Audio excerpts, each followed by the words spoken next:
30 আগষ্টলৈকে সময় আছে লোন মৰেটৰিয়ামৰ কাৰণে আবেদন কৰা আৰু ইন্সুৰেন্স ক্লেইম কৰা। শিৱসাগৰ আৰু চৰাইদেউ, যোৰহাট, গোলাঘাট জিলাত আমাৰ 20টা ইন্সুৰেন্স কোম্পানীয়ে কাম কৰে।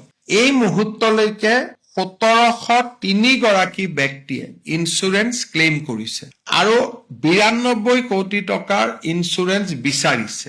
ইন্সুৰেন্স কোম্পানীসমূহেও প্ৰায় 176 ক্লেইম ইতিমধ্যে সেটেল কৰিছে। মই শিৱসাগৰ, চৰাইদেউ ৰাইজক আহ্বান জনাম, যোৰহাট, গোলাঘাটৰ ৰাইজক ইন্সুৰেন্স ক্লেইমটো যিমান পাৰে সিমান সোনকালে কৰক। বেংকৰ ক্ষেত্ৰত এতিয়ালৈকে আমাৰ 2,27,993 জন বৰুৱাৰ আছে যোনে লোন লৈছে। এতিয়ালৈকে মাত্ৰ 319খন এপ্লিকেশ্যনহে আহিছে মৰেটৰিয়ামৰ কাৰণে আৰু গোটেই কেইখন এপ্লিকেশ্যন ইতিমধ্যে বেংকে একচেপ্ট কৰি লৈছে। গতিকে যাৰ যাৰ লোন আছে, মৰেটৰিয়াম লাগে, তেওঁলোকে যাতে বেংকটোত এপ্লিকেশ্যনখন দিয়ে। 30 আগষ্টলৈকে সময় আছে। গতিকে 30 আগষ্টৰ ভিতৰত মই শিৱসাগৰ আৰু চৰাইদেউ ৰাইজক বেংকৰ লোন মৰেটৰিয়ামৰ কাৰণে এপ্লিকেশ্যন দিবৰ কাৰণে আৰু ইন্সুৰেন্স ক্লেইম কৰিবৰ কাৰণে আহ্বান জনাম। আপোনালোকে এইটো ভাবিব পাৰে যে আবেদন কিয় দিব লাগে, সকলোকে দি দিয়ক।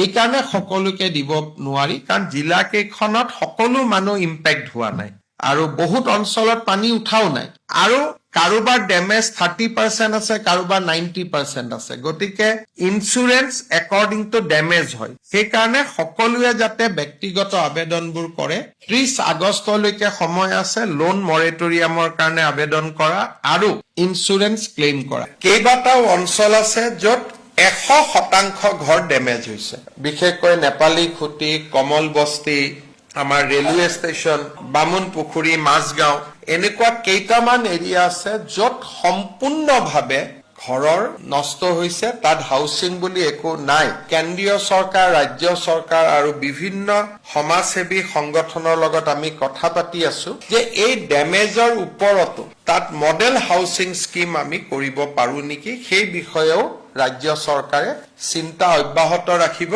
কিন্তু তেতিয়া কৰিব পৰা যাব যেতিয়া মানুহখিনি অন্তত প্ৰাথমিক সহায়টো পাই ঘৰলৈকে যাব পাৰে। তেতিয়া আমি ভাল কৰি ভৱিষ্যতৰ কাৰণে মডেল হাউচিং তাত কৰাৰ চিন্তা কৰিব পাৰো। ইতিমধ্যে আমাৰ এনেকুৱা কেইবাটাও মডেল হাউচিং কলনী আমি অসমত বনাইছো। বিশেষকৈ নাহৰকটীয়া সমষ্টিত আমি খুব ডাঙৰ মডেল হাউচিং কলনী বনাইছিলো। গতিকে তেনেকুৱা চিন্তাও ৰাজ্য চৰকাৰৰ আছে। ইয়াৰ লগতে আমাৰ বিশেষকৈ সেই অঞ্চলবিলাকত বহুত বেছি গোধন নষ্ট হৈছে। আমি নেশ্যনেল ডায়েৰী ডেভেলপমেণ্ট বৰ্ডৰ লগতো আলোচনা কৰি আছো যে তাতে আমি নতুন কৰি ৰাইজক গোধন দি মিল্ক প্ৰচেছিং চেণ্টাৰ কৰি সেই অঞ্চলবিলাকক আমি দুগ্ধ উৎপাদনৰ কেন্দ্ৰ হিচাপে নিৰ্মাণ কৰিব পাৰো নেকি। লং টাৰ্ম এটা ৰিলিফ আৰু ৰিহেবিলিটেশ্যনৰ কামতো আমি লাগি আছো।